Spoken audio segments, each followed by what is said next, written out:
2024 has been a crazy year so far, but in my entire list of things I thought could happen, because 2023 was not easy, and I figured this year won't be any easier, but this was not it. I was not expecting this cosplayer to come back after the community basically pushed them out, and for good reason. Holy crap, there's just a lot. Anyway, I'm going to be looking at my phone somewhat because I have my notes on here, and it's just a lot of information, and I won't be able to remember it all. The person was pushed out of the cosplay community for a good reason.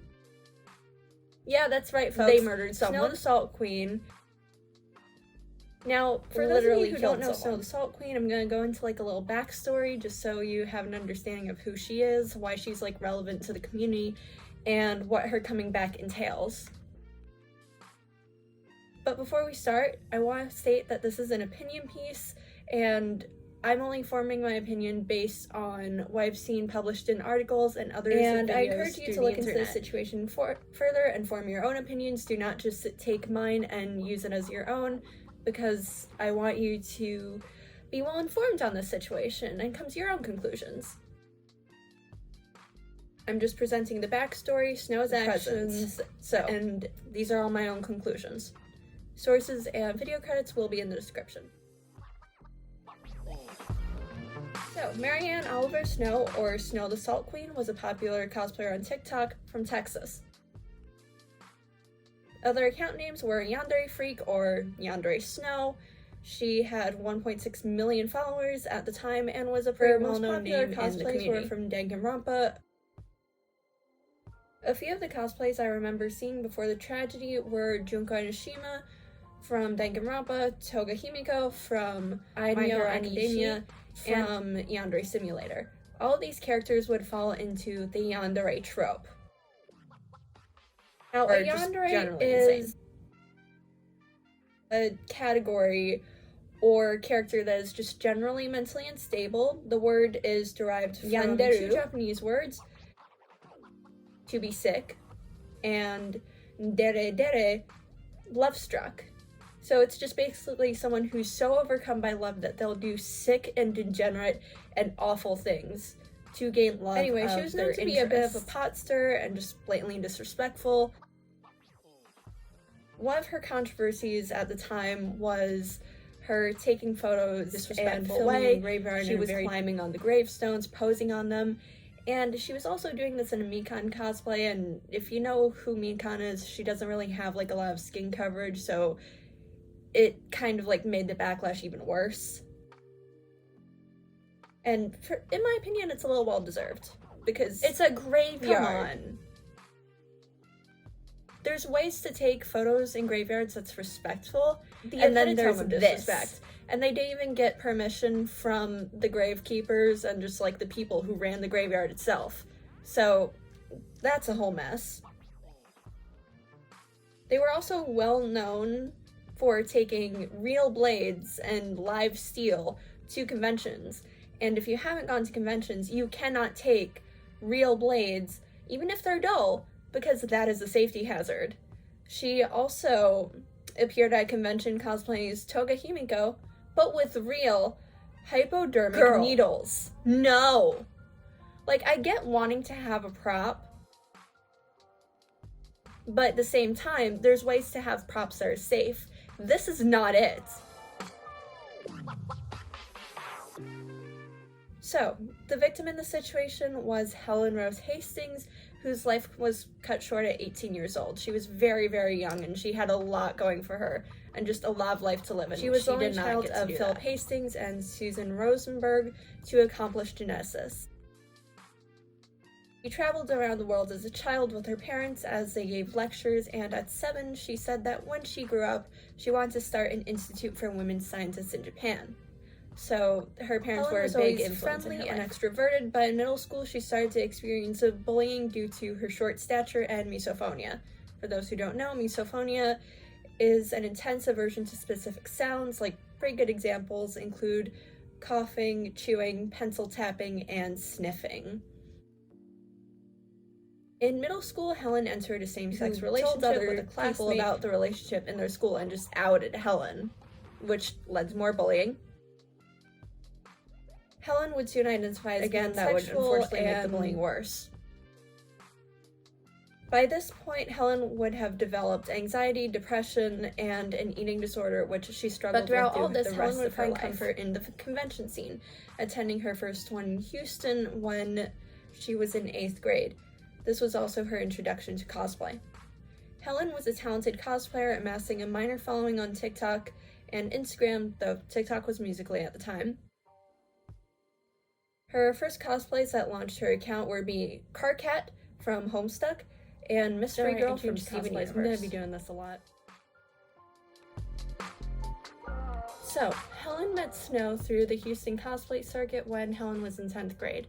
They have like a 3 to 4 year age gap, so Snow was either in her last year of high school or they had gotten closer over the years, and Helen's friends said Helen was extremely protective of Snow, who had stood by Helen during their abusive relationship, and would always defend Snow against her controversies. Snow and her friends would get high and drunk frequently, which Helen never expressed any concerns to her family about, but her family was worried about that. Helen also said she wanted to drop out of school this time, which was out of character for her, which brought even more worries from her family, and it was later revealed that Helen's friends from Snow Circle encouraged this. In 2020, 2 weeks before Helen started college, she moves out of her parents' house and into Snow's house, and was far out of the way from the metropolitan area. It also was full of animals, and normally it's not a bad thing, but it constantly smelled like cat pee and vomit, so the state of like the care of the animals were getting was questionable. Helen started her first and sadly only semester at Auburn College. In November, the pandemic hit, which had Helen move her courses to online, and she moved back in of Sunday morning, January 17th, Helen, Snow, and 5 of their friends were drinking. They stayed at home, hanging around the house, and eventually started watching the Gotham TV show later in the evening. In one of the episodes, the Penguin has a gun, which the gun said she had was something her boyfriend had left behind at the house after their breakup. Documents, Snow told the police that they and their friends played with the gun fairly often, believing it to be safe. As their ex-boyfriend said he had removed all the bullets in the magazine. The gun back in its case after taking it out, they had been drinking heavily and this time failed to do so. After a few hours of playing with the gun, one of Snow's housemates approached them and asked Snow complied, believing the gun to be unloaded. It was at this point that Helen said, "Oh, do me." Snow then placed the gun on the left side of her head, pulled the trigger, and it caused the gun to go off. The thing is, I don't know how much I can trust Snow when she says she was the one who pulled the trigger and killed Helen, so she would be the one facing the legal consequences. I feel like she may soften the story a bit or twist the details just to lessen a sentence. But she never really served any time. And which we'll get to that later. Helen was taken to the hospital and put on life support, but her MRI scans came back with devastating results. There was little to no brain activity found, meaning that the chances she would ever wake up were close to 0. Helen was pronounced dead 2 days afterwards at 5:18 p.m.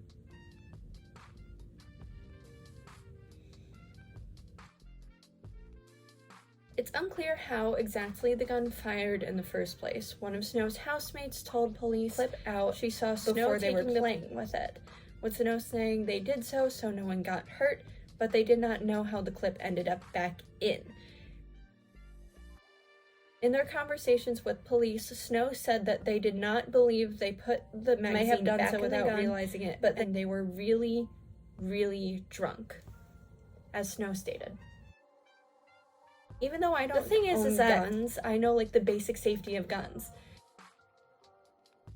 You lock that shit up, and if you are under the influence, you don't even take if you believe it to be safe. Because there's a thing with guns is that if you fired it before, the bullet casing can be left in the chamber. Even if you want to take out the mag in the actual chamber of the gun, and when you fire it, that could hurt someone and kill them, because in this case, this could have been the reason. But you just could so easily kill someone with these, or like Even if you don't hit any vital Hurt organs, them. if you hit the right place, the person could bleed out to death. Guns are just so risky that you shouldn't be playing with these things. I don't know how hard it is to understand. Like, if you wanted to have a gun as a prop, BB gun, just get a fake one. Like, it looks real enough, but it's fake, and it won't kill you. Again, my grandmother keeps a gun, and my uncle goes out hunting frequently, so I know a little bit about them. Irresponsible, on the highest degree.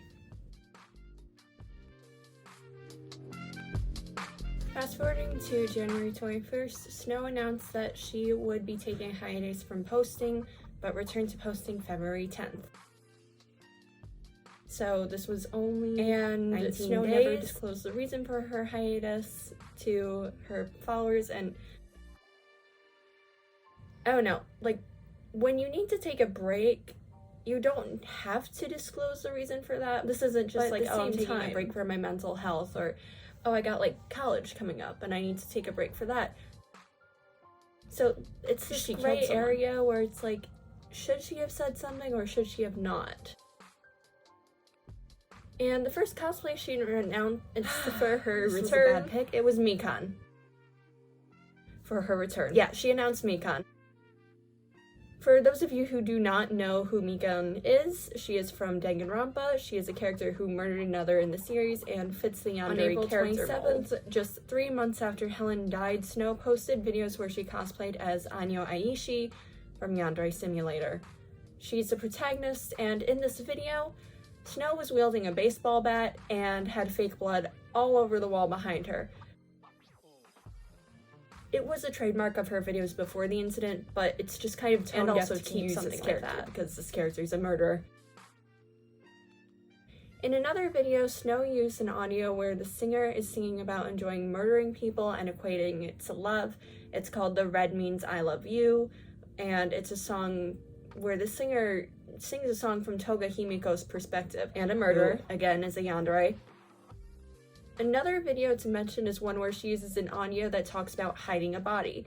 This sound is specifically from the Wallace and Gromit movies, but oh my god, how tone deaf and unremorseful can you be? Snow was out on bond. The court was seeking to revoke the bail as she violated the conditions of the bond, which were failing to report to pretrial services, failing to comply with curfew requirements, and allowing her GPS tracker to die, plus letting it stay dead for over 4 hours. However, she faced no prison time. Confuses me to no end, but here we are. The thing about the GPS tracker, that's important because the court was using it to keep tabs on Snow. She was basically a loose cannon at that point, and they didn't know if she would re-offend, which is why she needed the GPS tracker and why it was such an issue that was dead for such a long time. She deleted all her socials and left the internet.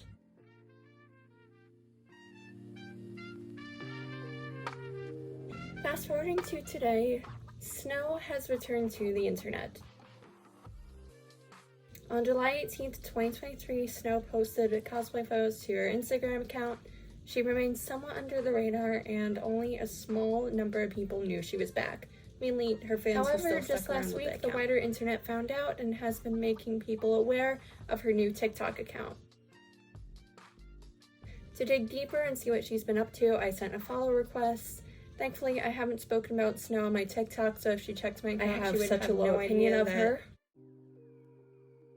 And shockingly, she accepted the follow request. I didn't really show any proof of what I thought of her, so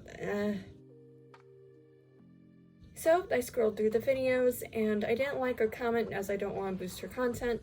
And I found her most recent video was from June. As of filming, it could have changed. But yeah, she started posting on that TikTok account around like 2023, early in the year, in the smaller views range, and then the wider internet found out when one of her videos picked up enough traction and people were like, "You're back? Really?" Snow should not be on the internet after this. She should be in prison because she took a human life. Does not want her, and more than likely never will. I know I certainly don't want her in the community, and I view her as a safety hazard to the entire community. Just because she has an excuse, it doesn't mean... I mean, people are arrested for drunk driving. To operate a vehicle while intoxicated. So you shouldn't murder someone while intoxicated. The same logic applies. At all, but like, as drunk driving to murder in this case. Snow will forever remain in... Maybe she can grow in the future, but at the present day, I really don't think it's possible, as she has shown no remorse or accountability whatsoever in her actions. Best of luck to everyone, stay safe, and I hope to God that Snow does not attend any conventions, as, like I said before, I see her as an active danger to the cosplay community. Because even though she was intoxicated while doing this, lack of self-restraint that led to this. And sadly, Helen will not be coming back. She will be sorely missed by her family. She could have done great things, but Snow cut her life short. Snow's back. I highly recommend avoiding the account.